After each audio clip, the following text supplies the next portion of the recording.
Hello, welcome back to Intermediate Writing. Professor Kent Lee here. Today I'm going to talk about the final paper and just some tips for making for better arguments, better kind of content for your papers. And then on Wednesday, for the Wednesday lectures, I'm going to talk about another form of the Chicago citation style, the in-text citation style, and using sources. So today, the paper, case studies. So I'm going to kind of say a bit more about case studies and what they are, and some ways of doing case studies, different kinds of case studies, and ways to make your case study paper more persuasive, convincing, and informative, and effective. Okay, a case study. A case study is basically a sort of qualitative research.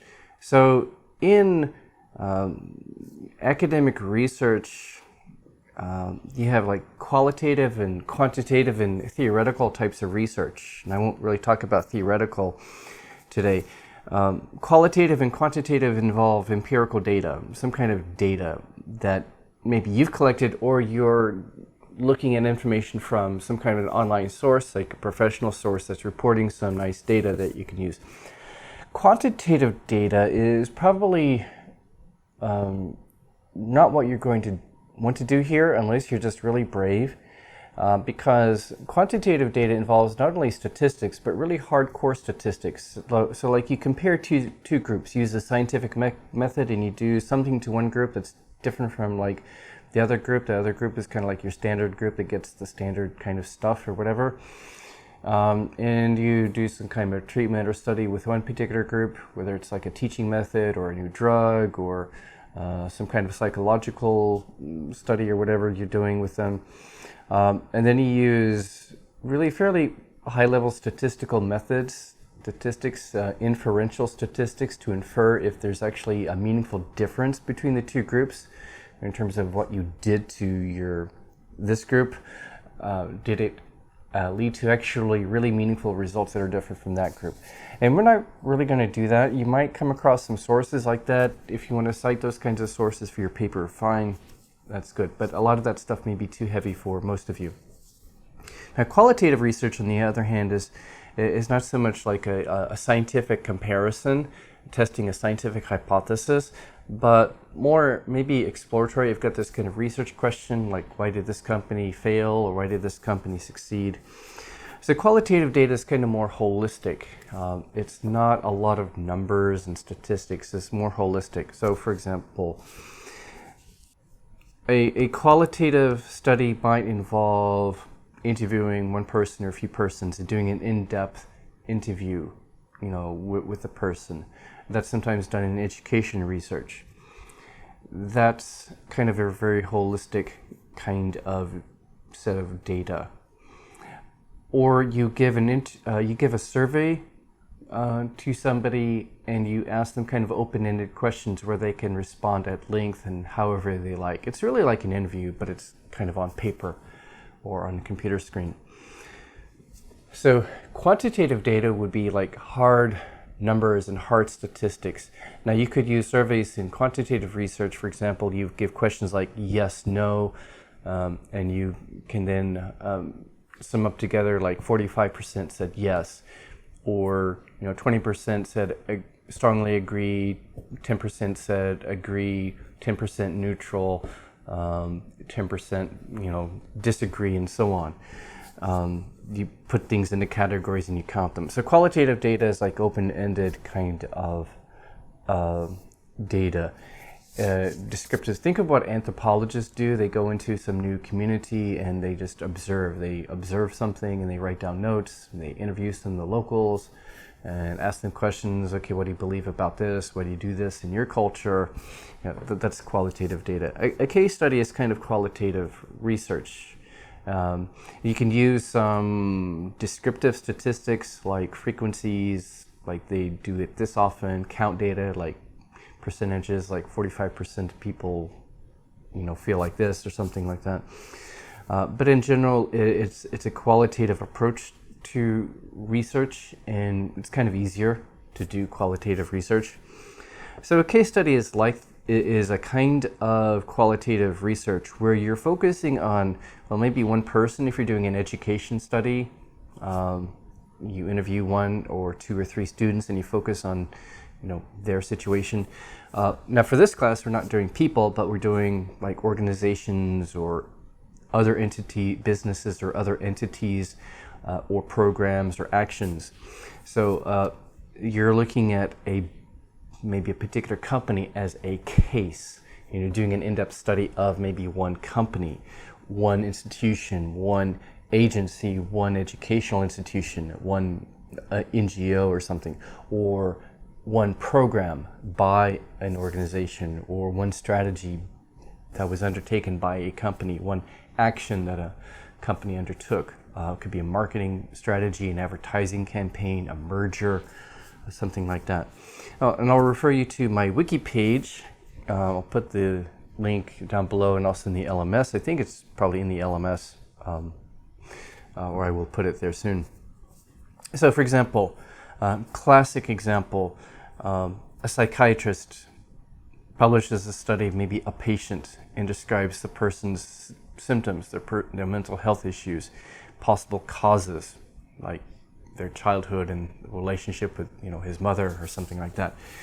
Sigmund Freud, the famous psychiatrist, was of course the pioneer, the father of this method, because his counseling sessions were sort of like interviews. He interviewed them, and sometimes he wrote up detailed case studies of particular patients and tried to provide some explanations, tried to infer based on his knowledge of the mind and his theories some explanation of why. Well, that patient has this problem because he was abused by his mother or his father.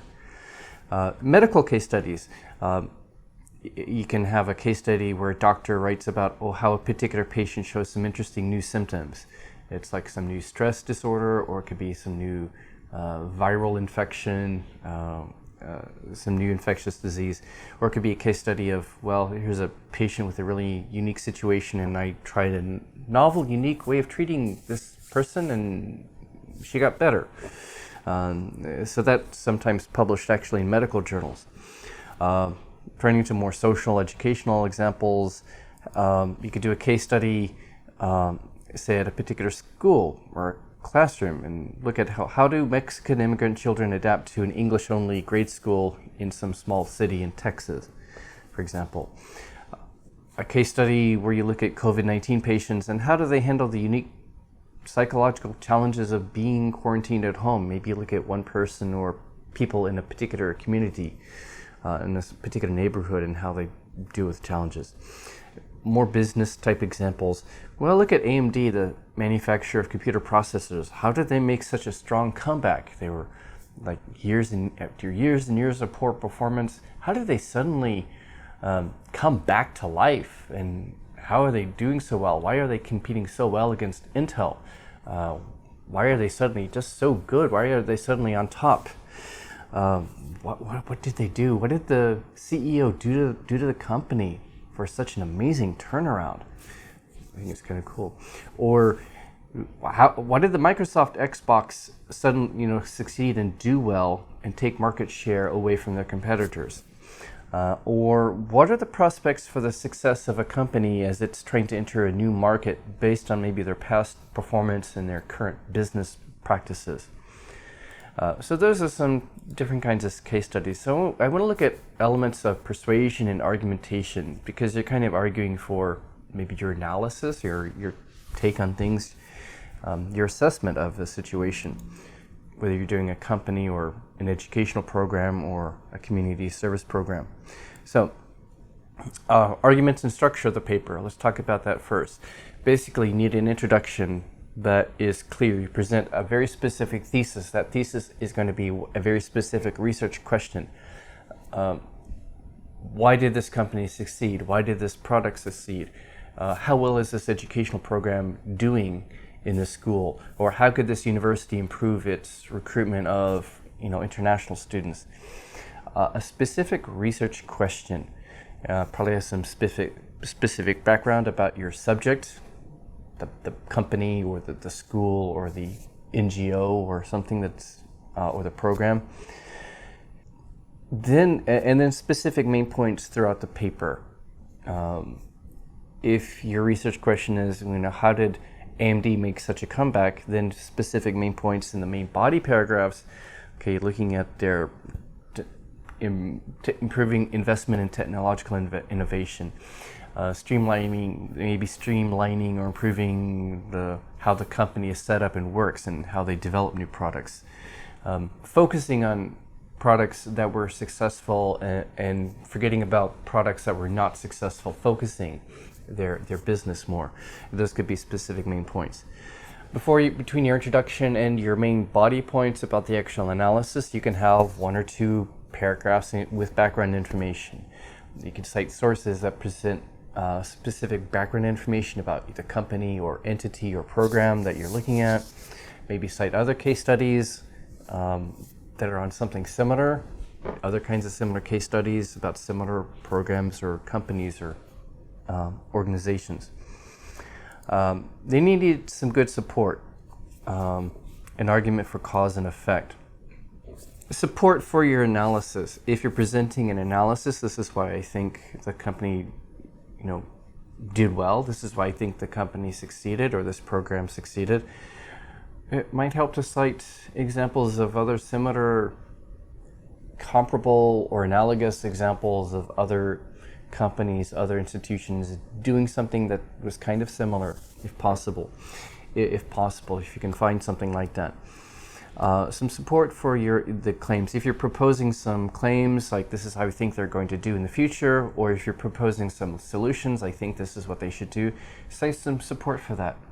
Cite scholars who've suggested something like that, or cite other examples where a company or institution or entity did something similar and had success. Cite similar examples from sources. Interpret or explain how evidence supports your point. I'll say more about that later. Empirical data, it might help to have some data, sales figures, profit figures about the company, about the product, empirical data about the students, and if an educational program had some effect, if you have some scores, some graduation rates, some school completion data, some kind of data, or if somebody has collected some qualitative data, has done some surveys or interviews with the clients being like the students served by an educational program, or people in the community who were served by a community service program, customers who bought products from a company, or one company that did business with another company, client data, if you have some feedback or survey or interview information from clients, if possible. Might not be possible in some of your cases. Descriptive data, again, like closed-ended survey questions, like so many people said that they agreed or disagreed or liked or disliked this or felt their lives improved. So somebody does a survey and they give kind of closed-ended questions like yes or no, true, false, or strongly agree, neutral, disagree, strongly disagree. Things you can kind of quantify and turn into counts and percentages, like 45% of people in the survey said yes. Descriptive statistics, like polls, for example, campaign polls. 40% of people said they'll never vote for that guy again, something like that. If you're talking about, okay, why did this business succeed or fail? Why did this product succeed or fail? Or is this educational program doing well? Is it effective? Is this community service program effective? Or how do you think this company is going to do in the future? You're basically presenting an argument for cause and effect. Some kind of cause and an effect, or a process and a result. Process could be the company's business strategy, it could be a policy that the school is doing, or in kind of social science or medical terminology, a treatment. A school is trying this new program, and what's the result? Is it going to lead to some improvement in the students' lives? A counseling program, better way of teaching something, a community service program, a company strategy, a marketing strategy, and a merger or acquisition. there's some kind of process and then some kind of result. Well, you want to show convincingly that whatever process or was taken, or product that was introduced to the market, or program that's done, is being done, that it will have the results. Or it could, in the future, if a company does this, what would be the results? If the school were to do that, what would be the results? You need to have clear, convincing cause and effect arguments or something. You could have just correlation data. So this department tried teaching more courses in English. What was the effect? Students' grades improved or their participation improved? Maybe. But if you just have a correlation, like there was an increase in the number of courses taught in English in this university department in Korea, and then there was some change in the student scores or performance or something like that. It might be just a correlation itself may or may not be convincing. And so you might need more data. So for example, is there some difference in grading policies between the course taught in English versus the course taught in Korean? You need to make sure that you exclude other possible factors, because someone can say, well, no, it's because the grading policy was different in that class. That's why their scores were different. Sometimes you do have a natural causal explanation. Okay, CO2 levels, carbon dioxide levels in the air, yet we know that it's a greenhouse gas, it traps heat. So yes, as the CO2 levels rise, yes, the Earth is getting hotter. We have a causal explanation. So in that case, when you have a correlation between, like, here's one way of measuring CO2 levels, and these are the temperatures. And we have another way of measuring CO2 levels. And scientists have a number of different ways of doing that. You already have a cause-effect explanation. We know CO2 causes temperatures to rise. It's a question of maybe how much of a rise are they causing.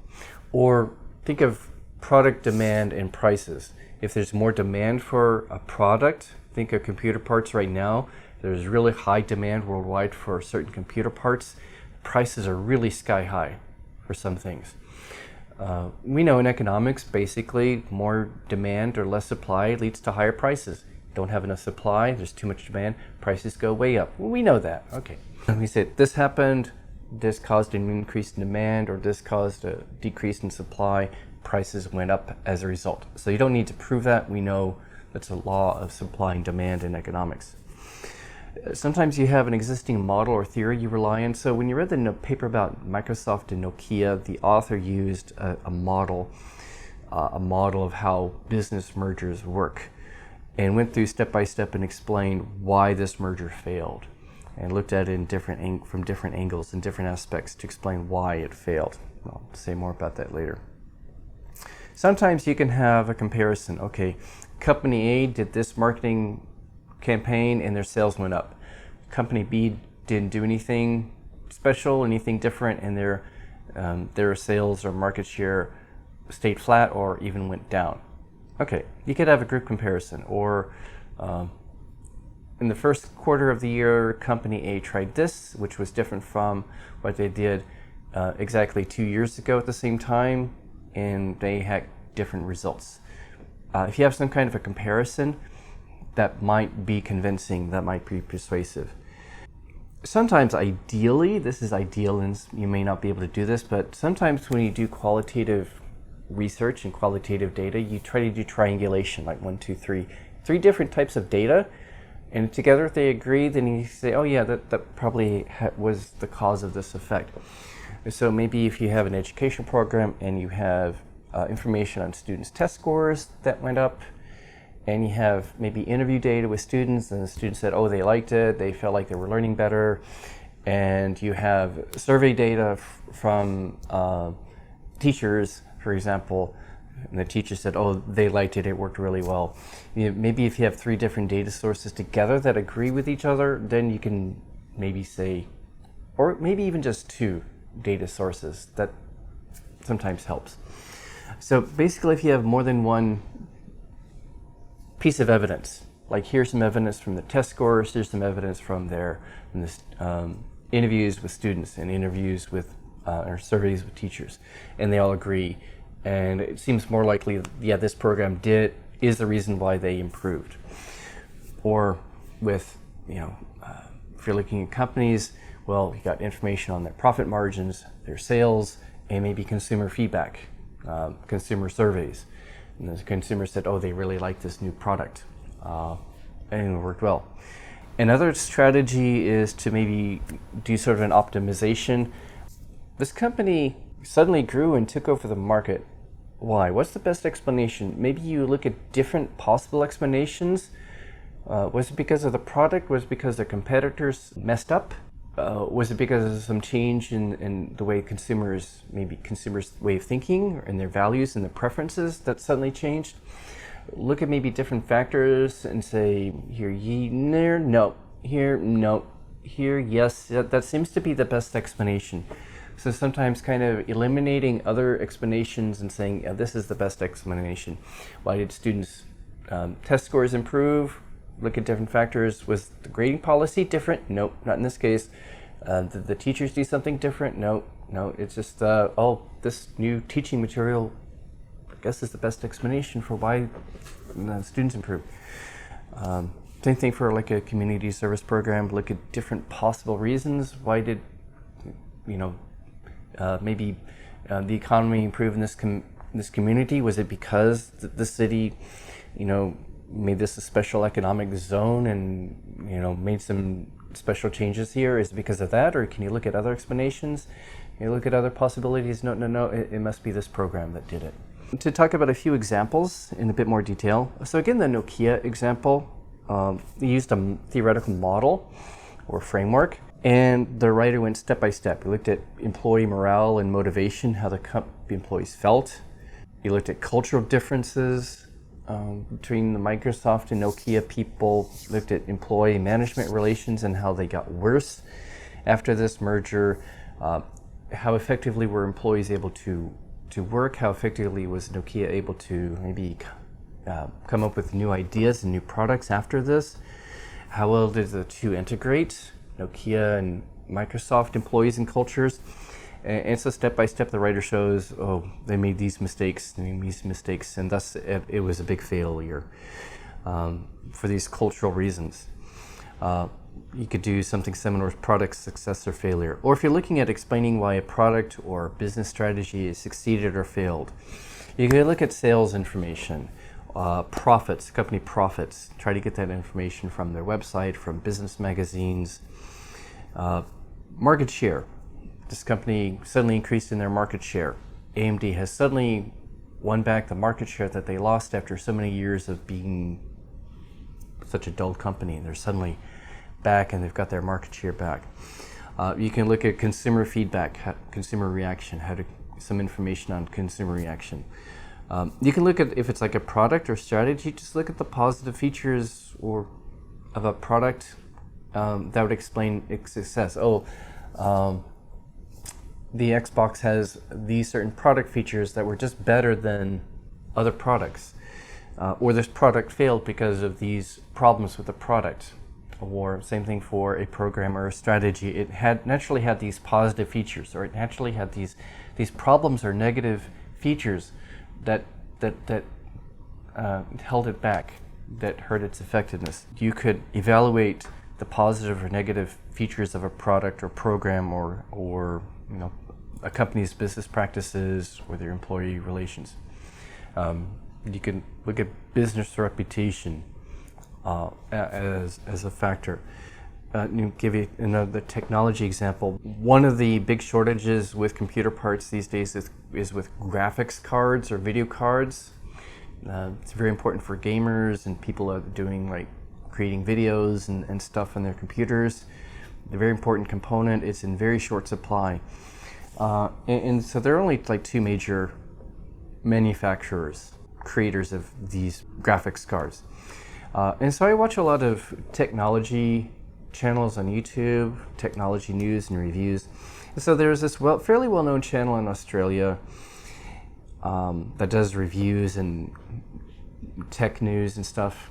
And they reported that One of the big companies that makes graphics cards contacted this channel and said, this company said, we don't like the reviews that you're doing of our products. I think you should highlight these features of our products and not those features. So we're not really happy with your reviews, and so we're not going to give you free product samples, like free cards to review, which is actually kind of a normal thing for companies to do, to provide free review samples to reviewers. And so this Australian channel reported this on their video channel. This is our communication with this company, and basically this is wrong, this is unethical, because people watch this channel because they want unbiased, objective reviews of tech products. And they called them out.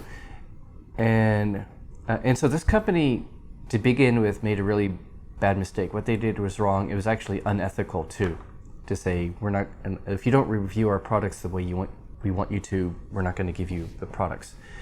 And this channel said, fine, we'll buy the products off the shelf and review them, fine. But then this is picked up by other tech channels. Other tech channels started reporting this, including a really big one in Canada, one I follow, Linus Tech Tips. And so Linus Tech Tips reported this story about what this company did to this Australian channel. They reported it as news to begin with, and then the head of the Canadian channel actually made a separate video basically scolding the company and saying how bad they were, and pointing out that what they did was just wrong and unethical and really stupid. And I can't believe he did this. It went into a lot of detail. So this really hurt the company's reputation. Now, if it weren't for such a weird economy where there's such a supply shortage of graphics cards, this might have hurt the company's profits. It didn't, because it's just such a weird situation right now. But still, this really hurt their reputation.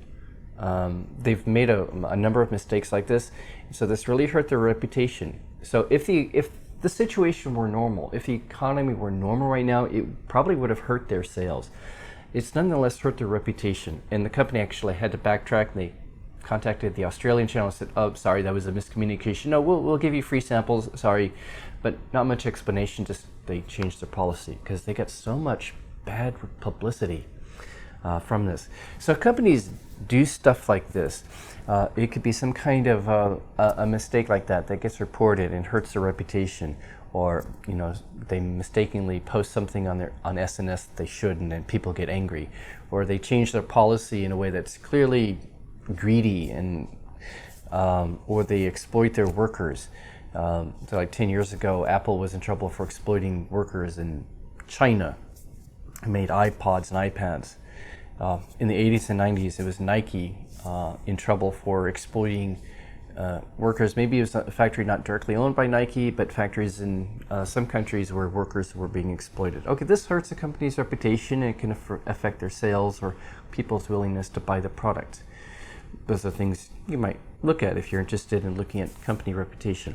Company comes out with a bad product. Think of like Microsoft's Windows 8. Huge failure. So it hurt their reputation, and some people that I said, I don't want to get Windows computers anymore. I'm going to try some other system.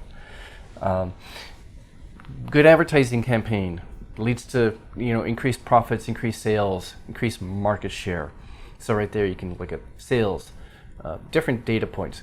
The company's sales, the product sales, their market share, their profits, or a bad advertising campaign, for example.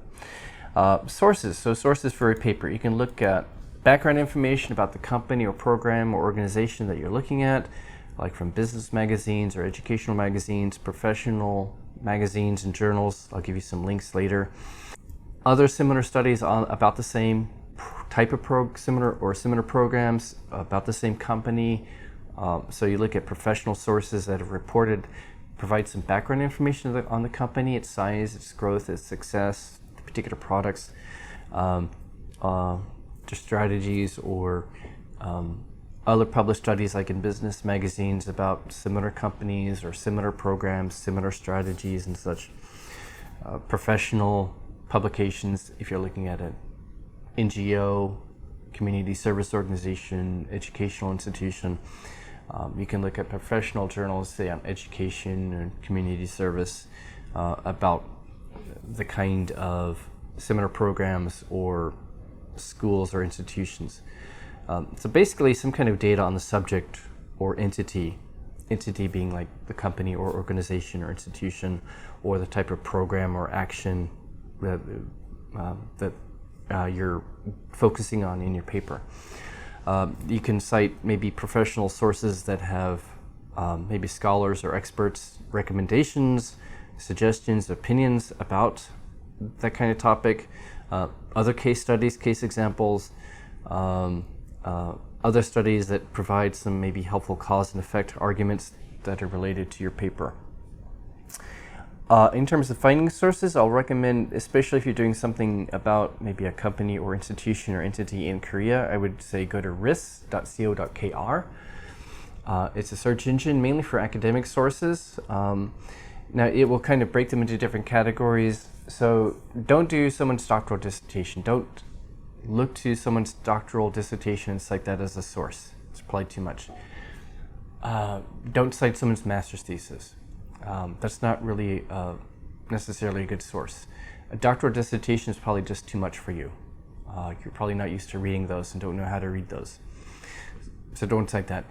You can probably find some research articles in, say, education-related research journals that are maybe readable, something you can read and understand. You can understand enough of it, most of it. Or business research magazines that are published in Korea. There are several. You can go to RIS and search for your particular topic and find something, maybe sources in Korea, published in Korea, maybe in Korean, about Korean companies, say business magazines, people who do scholarly research about businesses and companies in Korea, or educational journals about education research, on schools in Korea, as well as academic journals that maybe have studies of NGOs, community service programs,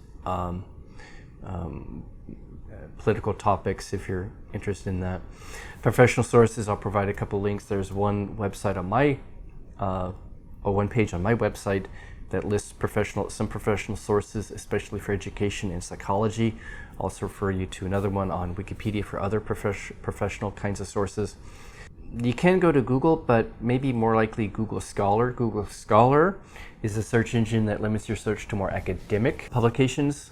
So you might find an academic article on Google Scholar dealing with, education, businesses, research on businesses, research on NGOs, community service programs and such.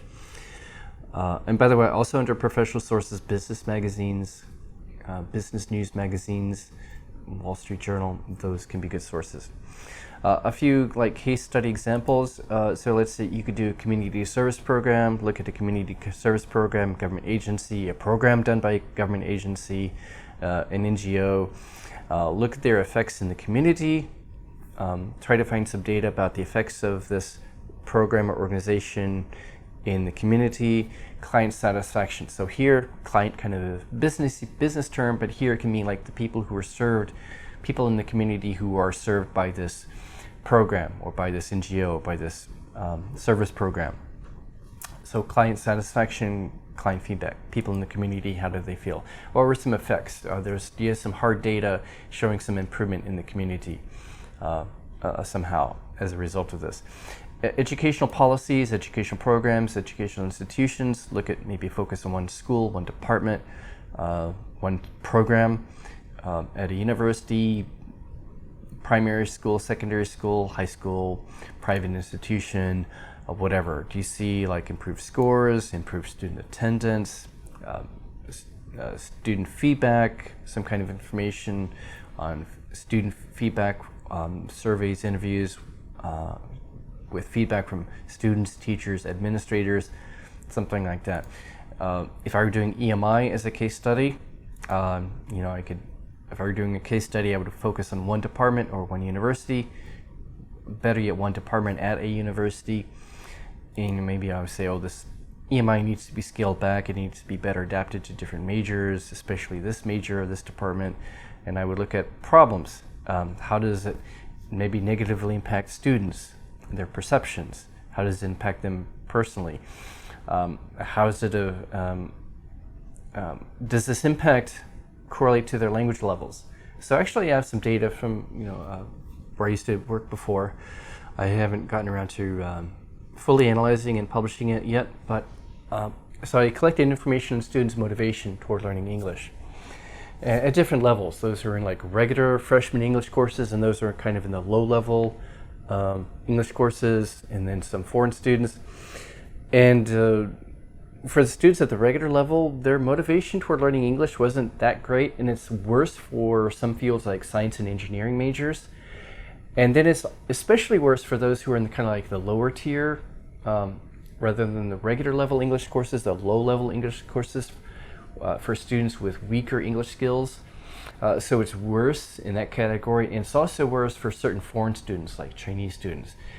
They really have lack of motivation and confidence in their English skills. So if I were doing, now actually for this I'm going to do more of a regular quantitative research study, not a case study, but you could do kind of a case study like this where you look at motivation of students in a particular program or department. Look at impact of this EMI program on class learning, how well do students participate in class. Might get feedback from students and teachers, kind of descriptive interview or survey data where they say, the students aren't paying attention, or I can't pay attention. It's so hard to pay attention to a lecture in English. It's too hard for me. Look at data on students' outcomes. Are they worse? That is if they're comparable. If you have a class that's taught in Korean and a class that's taught in English, you can't really compare them unless for sure, for example, the grading policies are the same and everything else is the same. So then you could look at outcomes and compare them, like students' grades, results, or how many students drop out, and such. You could look at data from the professors, how the professors feel, and these are the problem. Professors report these kinds of problems. I actually have some data on that. Actually, I'm going to publish sometime. Effects on the departments, public perceptions. How do the students perceive it? How do parents perceive it? How do community potential employers perceive it? What do they think of that? Do they think it's a good idea? Again, you could look at particular companies, as I've talked about too, and I have some notes. And again, you could look at different types of data, sales, market share, profits, consumer reaction, consumer feedback, any kind of data. Some things are kind of clear. A company made this big public relations mistake. They really, ticked the public off by some action that they did, and their sales went down. That may be fairly clear. Their sales went down directly as a result of some really bad public mistake that they made, and people got really angry and stopped buying their stuff. Okay, that might be clear enough. So again, so for some of the different kinds of data I've talked about, you're probably going to try to get data from, say, professional publications, from business news magazines, from websites of companies. If they put good information on their websites, that you can use information about their strategies, their vision, about their sales figures, technical reports that the companies have about their performance and their market share, their market performance. Educational institutions, their websites might have some worthwhile information, so you can cite websites if the websites have actually good, meaningful, useful information.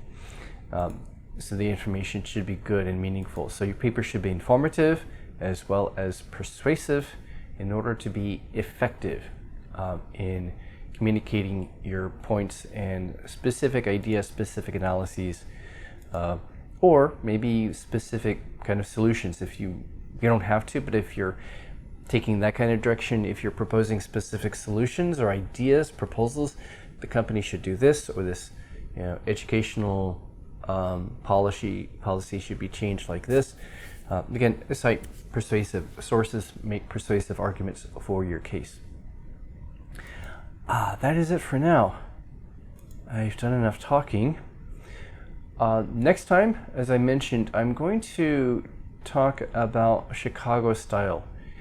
You're going, what? We talked about that before. So there's a different version of the Chicago style. It's more of a formal academic style. I'm going to talk about next time. There are different versions of the Chicago style out there. So I talked about the short footnote style, the long footnote style before. Now next time I'm going to talk about the formal in-text citation style. I'm going to talk about that. Now you don't have to use it.